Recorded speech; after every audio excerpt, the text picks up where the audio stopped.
ਇਹ ਜ਼ਰਾ ਵੀਡੀਓ ਵੇਖੋ। ਜਿੰਨਾ ਤੱਕ ਵੀਡੀਓ ਵੇਖੋਗੇ ਨੇ ਨਾ ਤੁਹਾਨੂੰ ਮਜ਼ਾ ਨਹੀਂ ਆਏਗਾ। ਵੀਡੀਓ ਵੇਖ ਕੇ ਤੇ ਮੈਨੂੰ ਦੱਸਿਓ ਕੈਸੀ ਲੱਗੀ। अस्सलाम वालेकुम। ਉਹ ਕਹਿੰਦੇ ਵੀ ਬਸ਼ਰਮ ਦੀ ਢੂਈ ਤੇ ਰੁੱਖ ਜੰਮਿਆ, ਕਹਿੰਦਾ ਚੱਲ ਘੜੀ ਛਾਵੇਂ ਹੀ ਬੈਠਾਂਗੇ।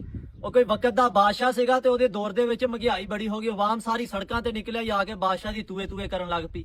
ਉਹ ਜਿਹੜਾ ਕੋਈ ਵਜ਼ੀਰ ਸੀਗਾ ਉਹ ਬਾਦਸ਼ਾਹ ਦੇ ਲਾਗੇ ਖੜਾ, ਕਹਿੰਦਾ ਆਖੇ ਬਾਦਸ਼ਾਹ ਸਲਾਮਤ, ਆਵਾਮ ਬੜੀ ਤੁਹਾਡੀ ਬਾਹਰ ਤੂਏ ਤੂਏ ਕਰਦੀ ਪਈ ਆ। ਕਹਿੰਦਾ ਆਖੇ ਕੀ ਹੋਇਆ? ਆਖੇ ਕਹਿੰਦੀ ਟੈਕਸ ਬੜੇ ਲੱਗ ਗਏ ਸਾਡੇ ਤੇ।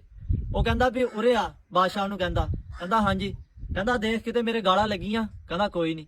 ਕਹਿੰਦਾ ਫਿਰ ਕਰੀ ਜਾਂਦੇ ਇਹਨਾਂ ਨੂੰ ਜੋ ਕਰਦੇ ਪਏ। ਇਹ ਤੇ ਆਪਣੇ ਜੰਮਣੇ ਵਾਲਿਆਂ ਤੇ ਖੁਸ਼ ਨਹੀਂ ਹੈਗੇ ਤੇ ਸਾਡੇ ਤੇ ਇਹਨਾਂ ਨੇ ਕਿੱਥੋਂ ਹੋਣਾ।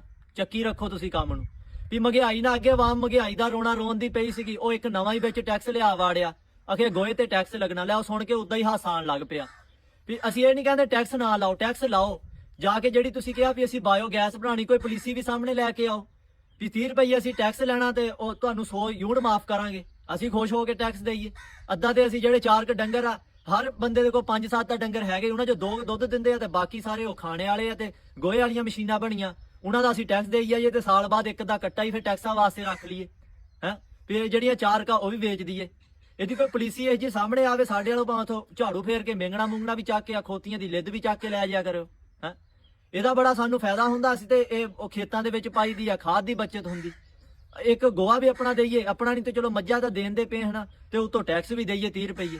ਹਾਂਜੀ ਜੇ ਟੈਕਸ ਇਹਦਾ ਲਾਣਾ ਤਾਂ ਕੋਈ ਪਾਲਿਸੀ ਸਾਡੇ ਸਾਹਮਣੇ ਆਣੀ ਚਾਹੀਦੀ। ਅਸੀਂ ਖੁਸ਼ ਹੋ ਕੇ ਟੈਕਸ ਦਿੰਦੇ ਹਾਂ। ਹਾਂਜੀ ਨਹੀਂ ਤੇ ਫਿਰ ਸਾਡਾ ਗੋਹਾ ਤੇ ਸਾਡੀ ਮਰਜ਼ੀ। ਹਾਂ ਹਾਂਜੀ ਕੈਸੀ ਲੱਗੀ ਫਿਰ ਵੀਡੀਓ? ਮਜ਼ਾ ਆਇਆ ਜੇ?